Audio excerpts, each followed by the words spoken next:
coming on the show on the heels of what I saw was an ambush. Are you okay? Is everything all right with you? Yes, sir. I'm okay, my brother. It was definitely an ambush, but with the grace of God, I was able to navigate through that situation and come out successfully. Oh, ain't no about that, brother. You held your own, and, as what we say, we eat the meat and leave the bones, and we appreciate all that you do.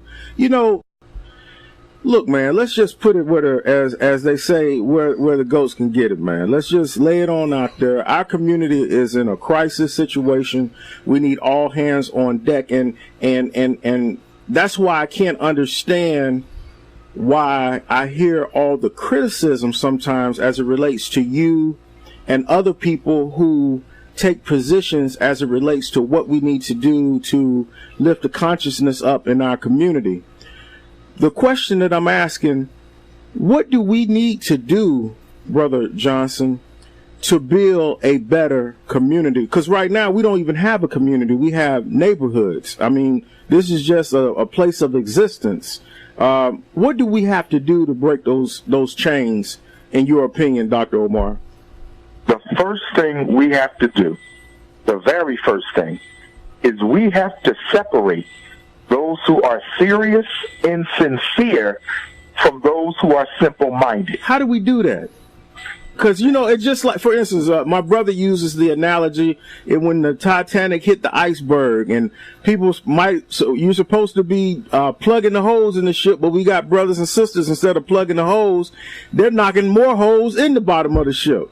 So how do we separate them?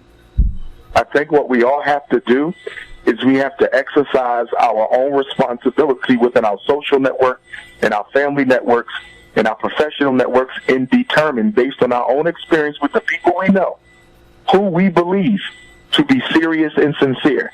And we need to start bringing those people together on the local level, the regional level, the state level, the national level, so we can begin to organize, because there's something that has to be admitted. As painful as it is, I think we have more black people in America who are loyal to the status quo and the establishment, as you saw during the Roland Martin interview. A lot of our people think like that. That sister was not just representing herself. Her line of thought is representative of a lot of black women. And the young brother right next to him, his line of thought is representative of a lot of black men. And of course, we had the attorney, who I respect because he did bring a degree of balance to the conversation, but yet and still he was afraid to be too supportive of the unapologetically African line because of his relationships with the power structure. So that panel, as trifling as the two of them, that was very representative and endemic of what we're going through as a community. So we have more black people who will be against us, brothers, and that's why we have to do a very good job, a very keen job of making sure we're bringing the right people into this struggle. In other words, I believe we have to have a civil war in the black community, not a physical one necessarily, but a mental, a psychological, a cultural, a social, a financial civil war. Those who care have to separate themselves from those who don't, so we can move forward. Because if we think at all that this is going to be some sort of utopian struggle where all of the 45 million blacks in America are going to want to chip in, we are sadly mistaken. I think that the house Negro of today is 50 times worse than the ones who are on the plantation. Man, Doctor, I have been following you, man. Caught you on the Breakfast Club. You had a great interview. But let's break it down to the audience real fast, because there's some things that I want to know. Number one is the Pan-African movement. A lot of people are not really clear. And it's generally a lot of people on the street who don't really know what that means or what that term is. And I see a lot of people use it loosely. Tell us exactly what that is. Yes, sir. Pan-Africanism could be summarized briefly in 3 points. The first point is that all African people, all descendants of Africa, wherever they are in the world, irregardless of their religion, irregardless of their language, irregardless, of the culture that they practice, we are all members of the same African family. So whether you're in Nigeria speaking Yoruba, whether you're in Cuba speaking Spanish, whether you're in Brazil with Portuguese, whether you're in Chicago speaking Ebonics, we are one family, and we believe that we should identify with that family first before we identify with any other agency or organization. So we're never Christians who happen to be Africans, we're Africans who happen to be Christian. And the reason why the Africanity is primary is because it's the only organization we belong to that was chosen by God himself. Everything else you belong to, you chose. You chose your religion. You can leave it tomorrow. You chose to be a Mason. You chose to be a Greek. You chose to be a doctor. You chose to be a lawyer. Everything we belong to, we choose, but we don't choose our race. That's very interesting. Dr. Umar, Dr. Johnson, I know that you get a lot of critical critiquing from other individuals who seem to think that what you're saying is and I hate to even use this term, but this is the only way I can define what I'm hearing. They're calling it racism. Why would they say that? Explain that to me. Ignorance. And the ignorance comes from the fact that when you say Pan-African nationalism, people automatically assume that you mean the reverse of white nationalism. Now, we know that historically, there can be no white nationalism without a hatred for black people. Because wherever there has been white nationalists, there has been a rejection of African people.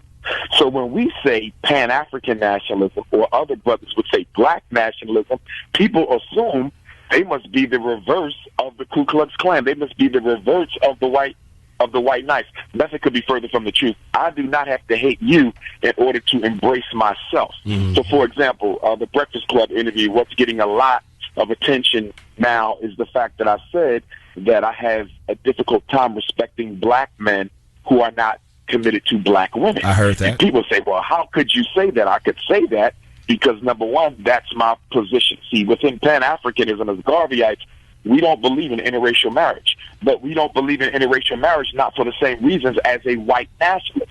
A white nationalist doesn't believe in interracial marriage because he thinks white people are better than black people, and that to mix with us is to downgrade their own genetics. But when we say that a black man shouldn't date a white woman, we're not saying it because we consider the white woman to be inferior. We're saying it because we love black women, i.e., only 1 out of every 4 black women in America get married. Black women are the last married and the first divorced. Right now, we got millions of black women with raising children on their own, single-parent households, no daddy. So for us, we say the black man should be with a black woman, not because we hate the white woman, but we know that if we're going to save our own community, it starts with the black man being committed to his own woman first. Okay, Farouk Abdul-Basir. Doc, man, I know you've heard a bunch of times we even kind of look like Marcus Garvey a little bit, but yes, sir. Tell us, give us you were mentioning black families. Give us a state or your opinion of the state of black families right now. Like, why our marriage is not lasting in the black community? What do you think is the issue with that?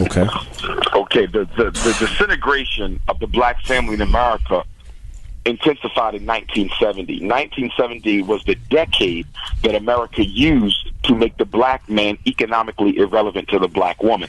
That is very key. If you want to understand the disintegration of the black family, you have to look at how the black man was made economically irrelevant for the black woman. Keep in mind, we're the only men in America whose women out-educate and out-earn us as a population. We're the only ones. The absolute only ones.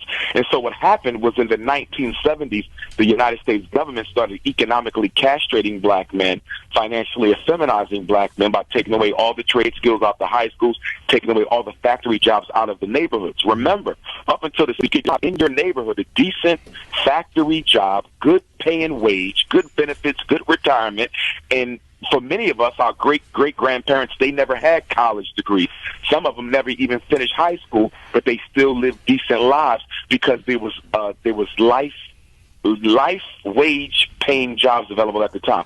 All that's gone now. And so while they began to take away economic opportunity from black males, which was intensified in the 80s with the crack and in the 90s with the Bill Clinton crime bill, they began to systematically mass educate black women and employ them. This was done on purpose to destabilize the traditional two-family household, which normally has the man as the economic breadwinner and then the woman as the one who would basically take care of home. Well, that's changed all the way around. Now it's the woman who's the breadwinner, and it's the black man who's home, not because he wants to be, but because after he gets that felony on his record, nobody's looking to hire him. Dr. Umar Johnson, you know, on that, man, there's so many different topics I want to hit on, but let me ask you this, sir. With mixed children, interracial relationships have bred, you know, a lot of mixed children, and one of our co-hosts is a mixed child as well. I want to introduce you to her, Johanna Leah. Johanna? So, couple questions. Don't you think society possibly just portrays that? I mean, because the idea of even in our culture today, you know, I mean, we can just go from the weaves, you know, I mean, generally speaking, hair doesn't come out silky straight, and yet we're going to go put weaves in our hair to look a certain way, to identify with a different race that's not ours. No, we don't go to a salon and say, hey, I want the Afro puff weave. Like, so what is it that we get away from black women, but why? I mean, being mixed descent, I identify as a mixed girl, and you know, I mean, I understand the issues that can come, you know, sometimes not understanding backgrounds or not having the same background, but what is it about just loving a person versus loving a color, a creed, a religion? Like, why are we so stuck on the separation versus just the love aspect? Well, first of all, when you are a member of a particular racial or cultural group that is under attack, you have an obligation to protect that group. And so with black people having been earmarked, I would argue, for extermination in this country, because, see, we've had 4 great periods of struggle in America. Our first struggle was for humanity. Our first 200 years in America during slavery was a fight to prove that we were people. And a lot of us forget that. Some people go straight to the fight to end slavery. Before there could be a fight to end slavery, there had to be a fight to end the popular belief in the white American mind that African people were not human beings. Remember, we were considered chattel. And American chattel slavery is the first and only slavery in human history that actually stripped its victims from their humanity. And that's what makes our slavery different from all the other slaveries that have ever existed. So there was a fight for humanity, then it was a fight for liberty from slavery, and then there was a fight for equality. And now we're in our 4th and most dangerously critical fight, and that is a fight for survival. And when you want to destroy your people, it begins in the homes. So if you want to dismantle black people, you got to dismantle the black family. So if we know that we must have an obligation and a loyalty to ourselves to protect who we are. So listen, I should be able to marry who I want. I should be able to date who I want. Under normal circumstances, maybe that would be okay. But guess what? We're not under normal circumstances and had for 400 years. When your family is under attack, you don't try to ignore it. We're not rallying around black women to save our family. We're doing as much as we can to run away from them. See, for people who say that love is blind, then I always ask the question, if love is blind, explain to me why black men are more likely to marry outside of their race than all other men in the United States put together as a percentage. If love is blind, why is it so blind for the black male and not as blind for any other man? There must be something else at work within the Negro psyche that is leading him in excess of any other male to crave that white woman's hand in marriage. And I would argue that it is the self-hatred. Well, okay, so let me just give you my background really quick. I am first generation African American. My father was born in Sudan.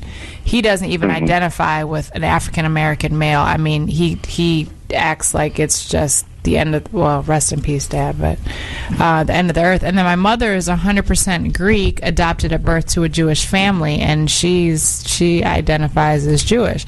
So I guess my my question is, though, too, in most black families, marriage is not pressed. I can say in white families, I'll put it like this: with my son, I was engaged to his father, but we got engaged during pregnancy. But I was shunned for coming home pregnant and not married with a child in a white Jewish family. Like that, you just don't do that. Mm-hmm. So it doesn't seem like I've been around any, or even on my father's side, but I mean, my father's side is African and they're mostly in Africa, but I haven't been around families that marriage is pushed and stressed within the home and within the family. Within the culture either, though, correct? Yeah. Right, okay. Well, there's reasons for that, too. And one thing we have to be very clear about is that for many black men, we recognize that the United States government and the American social order has never been a friend of ours. So we do not seek to validate marriage by getting any contract whatsoever from the U.S. government. So I'm saying to say that there are millions of black men committed to black women, but would not statistically be counted as such because they did not marry the state. Because in essence, when you marry and you get your license to get married, you're in essence marrying the state. You're being legitimized and validated by the same government that enslaved your ancestors. So a lot of black men, I have a lot of friends, professional black men included, doctors, lawyers, so be it. I'm a doctor myself of clinical psychology, who would never even consider marrying the state. They marry, and they marry within the culture, and they marry within the community, and they marry their wife, and everyone's aware of it, and they have a ceremony. They even have a marriage contract, but they do not marry the state. So we got to recognize that statistically, a lot of committed houses exist that would not be counted because they did not marry the state. Ladies and gentlemen, we're talking to Dr. Umar Johnson. Dr. Umar Johnson, Wildcat has a question for you, but before we get to that, I want to ask you this. When we speak about black culture, there's something that I see that's so prevalent. Everybody sees it, whether you're from Chicago or not. That's the violence, that's the ignorance, that's the impatient attitude of what I like to think is just the adolescent youth. But what, from your perspective, is the answer? Because you're basically preaching to the choir, those who understand how to develop and what the development of the culture means. But you also have a generation or generations who just don't care. How do you get them to care? Well, first of all, we got to be very clear about something. Children are never responsible for their own dysfunction. Okay. Whenever you find dysfunctional children, a dysfunctional generation, they can't possibly be responsible for that because they're children. Okay. And as a child is taught, so is his thoughts. What we see going on in Chicago, which is just an exaggerated version of what's going on all around black America, and you're basically looking at a whole generation of youth, okay, who are totally dysfunctional because their parents and their community and their churches and their community organizations and their black businesses did nothing to teach them about who they are, where they are, and what they must do for themselves. Our children are proverbially walking around without a head on their bodies because we abandoned them. We abandoned them to the public school system. We abandoned them to the juvenile detention systems. We abandoned them to a life of teenage unemployment. I mean, the black child has the most difficult job of finding employment. Statistically, most businesses in America would hire a child who doesn't even speak English before they hire a black child as a result of racism and as a result of stereotypes, sometimes of which we play into. Yeah, I agree with that. Our children are our fault. They are what we allow them to be. And to be honest with you, nothing could have come at a worse time for black America than social media, because now every type of negative image, every type of negative belief, every stereotype that's out there about black people is now being broadcast into our children's minds 24 hours a day, 7 days a week. Facebook, Twitter, Snapchat, Instagram. I mean, when you scroll through your Facebook and you scroll through Instagram, we're not even using these devices to empower ourselves. We're using these devices to intensify the self-hate and character assassinations against each other. You know, you make a very good point, and one of them recognize what self-hate is. You know, Wildcat, go ahead. Brother Johnson, man. I watch you. I follow a lot of the things you're doing, and I love what you're doing. That's the problem with us as a people. You could say human race. I don't consider myself an African American. I believe I'm an African in America. And I think the problem is we don't know enough about our history. When I graduated from high school and went to college, that's when I found out who I was. My parents didn't know. I had no education of myself and what I've been through. Most of the education that we get, it starts free. That's when they say, okay, so when we first came here, like we just first came to the earth. That's why history begins. That's slavery. The problem. With social media, I go down my timeline all the time. If you're doing anything negative, anything disrespectful, I just delete you. So I think that, America, and especially, the black race, it's a baby. It's going to eat what you feed it. So feed it something right. And that's the problem with the homes. My parents, not to talk bad about them, but we don't know enough about ourselves. And history repeats itself because there's not enough people to study history. So I just appreciate what you're doing, brother. Keep doing it. Go ahead. I appreciate that. And that takes us to this. There's a pyramid of pain in Black America. Pyramid and of pain. A pyramid of pain. Okay. And I'll give you the 3 points on that pyramid. Point number one, and they're in no order because they're equally important. Mm-hmm. One is psychological homelessness. Okay. Mm-hmm. All right. The reason why Black people celebrate July 4th more than white folks probably do is because we're trying to validate within our own minds this false notion that we're Americans. Mm-hmm. We're not. Everyone knows it, including us. We're not treated like Americans. Yeah. If Trayvon Martin was an American, he would still be alive. Yeah. If Orlando Castile was an American, he would still be alive. So you got this issue of psychological homelessness where African people who unquestionably are not American and have never been treated as such and never will be, know it, but because they hate who they really are as African people, they go out of their way to overcompensate for an identity that they know don't really exist. Yeah. So this past 4th of July, so Black folks with a red, white, and blue on, head all wrapped up, and I'm just looking at this like, my goodness, you would actually wear that? Do you know what that flag has represented to African people historically? But again, we know we're not white, but we don't want to be Black. And that's the psychological homelessness piece. The second issue is the inferiority complex of African people. One of the biggest reasons why we haven't done more with what we have is because psychologically, collectively, the collective consciousness of Black folks, we feel inferior to white people. And the reason it's hard for us to overcome this racial inferiority complex is we don't even want to admit it's there. So, for example, last year, Black women spent $9 billion on weave and perm. $9 billion.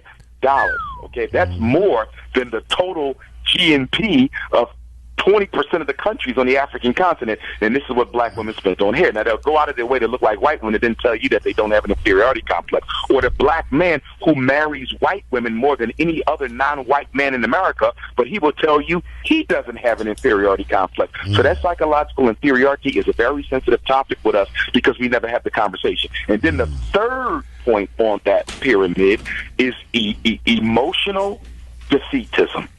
We are an emotionally defeated people when it comes to racism. 9 out of every 10 Black people, although they will never admit it, believe it is almost impossible for Black people to overcome the trials and tribulations of racism that has been put in front of us. Most of us are defeated. This is why we don't want to identify. Doctor, give that stat again. This is why we move away from Black people. Yes, sir. Give that stat again. 9 out of 10 people are... 9 out of 10 Black people do not believe it's possible for us to overcome the barriers of racism and actually become an independent community in this country as the Jews are, as the Arabs, the Chinese, but the Jews were persecuted. They don't think it's possible for us to create that reality for ourselves. Go ahead, Johanna.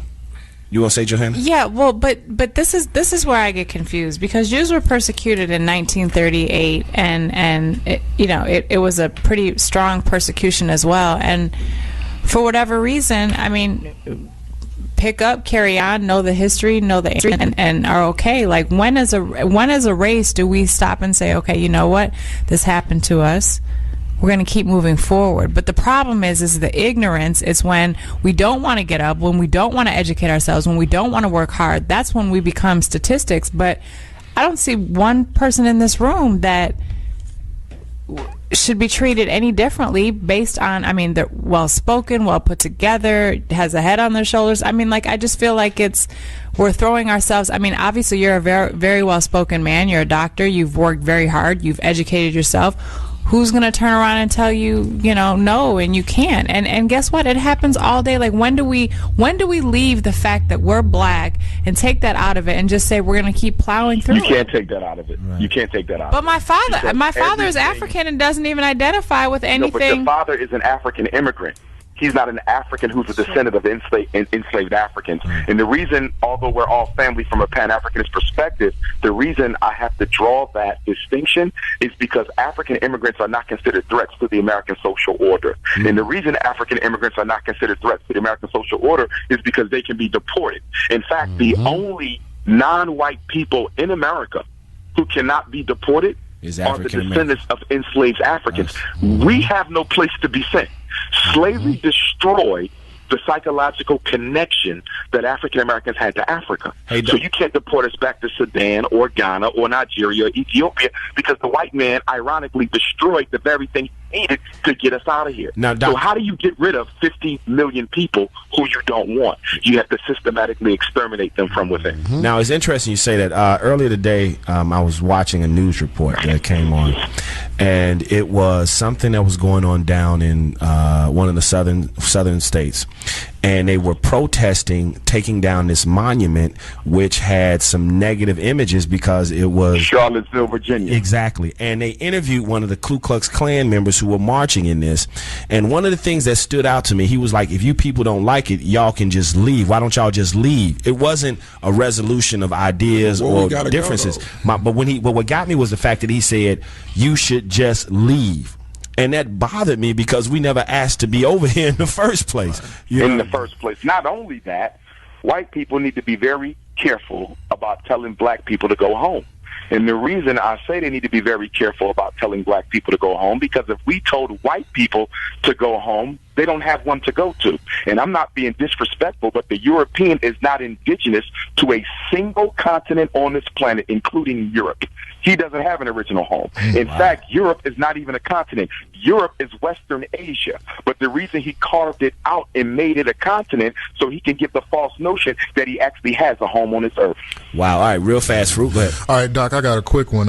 What percentage of, if there's any percentage of our situation do we play in the way we are now, us meaning black folks? And also, piggyback off of that, is there any liability with the music that's being put out by these record companies right now? Is there anything that adds to the situation that we're in now? Oh, without question. Here's the thing. One of the paradigms that we have to shift away from is we have this paradigm where if you say white people are responsible for the problems black people have, then it also means white people are responsible for solving them. And then we have another paradigm that says if you say black people are responsible for the problems that we have, then black people must also solve them. I think both of those are incorrect. The truth of the matter is every problem we have was created by white folk, every last one. If you look at all the major problems we have, we don't control none of those systems, not one. Look at miseducation. We don't control the school system. Look at mass incarceration. We don't control the criminal justice system. Look at unemployment. We don't control the economy. Look at health care. We don't control the medical establishment. You cannot be the cause of your problems because you don't control none of the institutions that create and maintain them. However, you have 100% responsibility for solving your own problems, and we can do it. We are $1 trillion people. Again, black women, $9 billion on hair in 2016. Black men, $2 billion on Air Jordans, $4 billion on malt liquor. We bought twice the Mercedes-Benzes as white people bought in 2016, but yet white people have 2 and 3 times the wealth of black folks. If we wanted to fix this, we could. But again, our identity crisis is central to why we can't reverse it. When it comes to America, no, they're not white. Everyone else who comes to America, no, they're not white. But black people have this thing where we feel that America owes us something. I agree. She does owe us reparations, but you'll never get it until you first give yourself internal reparations. You must fix yourself before you get any outside help to carry it on. Wow, now that's deep. Dr. Umar Johnson, we have to have you on the show again so that we can continue to have some conversation and dialogue because, you know, facts are facts. You know, I know that our communities are definitely in a situation that is, in my opinion, dire. If there was one answer or one thing to do, then we probably would have done it. But you do have a lot of individuals who feel like it's not my problem, it's not affecting me, it's nothing, you know, why should I worry about it? Dak, you had a quick question, brother? Man, I agree with you, Dr. Umar, but I think as a people that we need to start taking accountability of what we do, our own self-hate. And we need to. And we no one's going to solve this but us. Right, and we have to stop looking for assimilation and start looking for more respect. Yes, we do. And we got to stop thinking that black spending power is power. It's about building wealth, generational wealth. Doctor, and we exactly. need to protect men need to protect our women better, and women need to nurture their men better and their babies because toxic fruits come from toxic roots. There you go. Doc, there's so many different equations and levels to this. Let me drop one more jewel if I could. Yes, sir. Go ahead, Doctor. One of the things that keeps us trapped into not creating our own cultural reality, if you notice, every culture that comes to America comes to build a cultural empire. The Chinese are here to build a cultural empire. The Arabs, the East Indians, we don't, because we are trapped in a multicultural consciousness that is strangling us psychologically, politically, emotionally, and socially. We don't want anything exclusively black. And part of the reason we don't want anything exclusively black is we have been conditioned, indoctrinated, and brainwashed by church.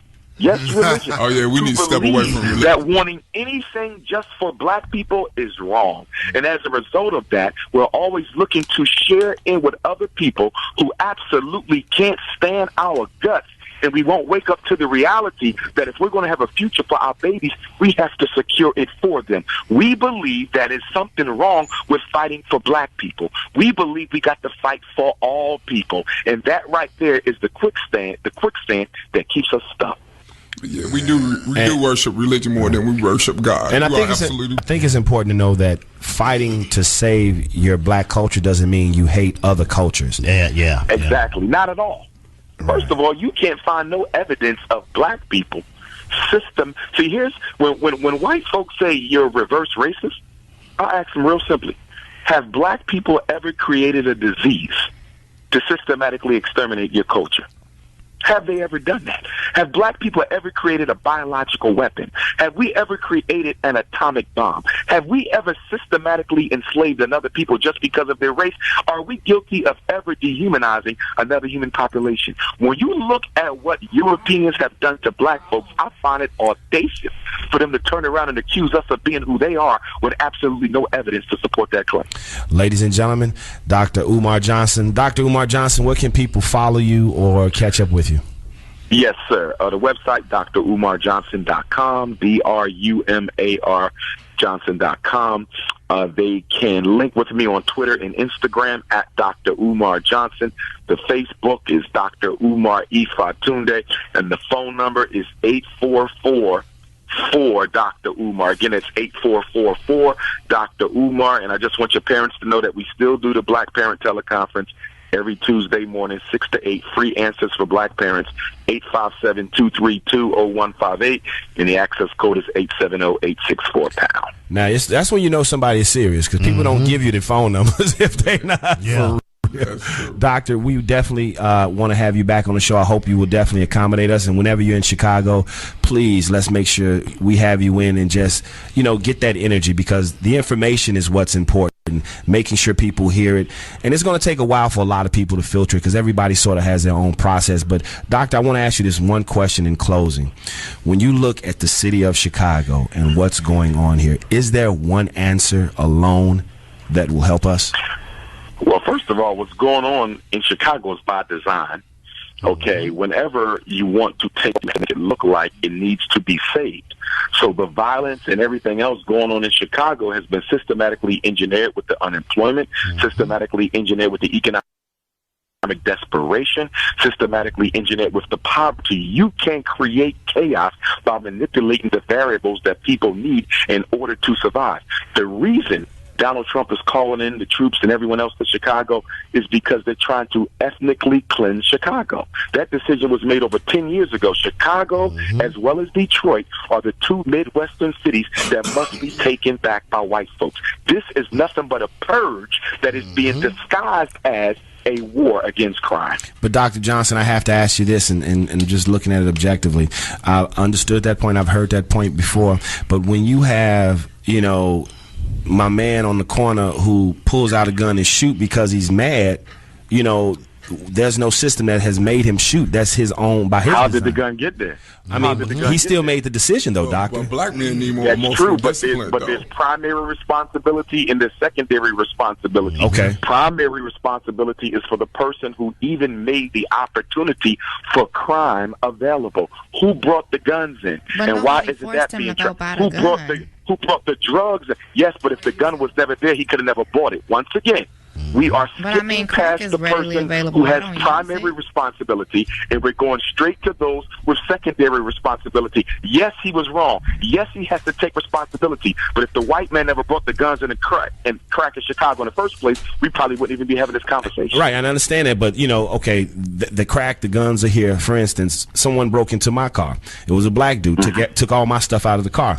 I can't blame. And why did he break into your car? He broke into your car because he couldn't find a job. Or he was hooked on drugs for some reason. We don't know. And why was he hooked on drugs? Because the drugs was there. And why did he feel he needed to use the drugs in the first place? Because of the stress of economic deprivation. Remember, I understand that. when a man cannot fulfill the responsibility of being a man, i.e. caregiver to his women and children, that is a very psychological, stressful situation. It is. Being a therapist, I know that men go to drugs, they go to alcohol, they go to heroin, they go to the cigarettes because they're struggling with the fact that I'm supposed to be a man, but I can't even function as one economically. Dr. It Umar. breeds that.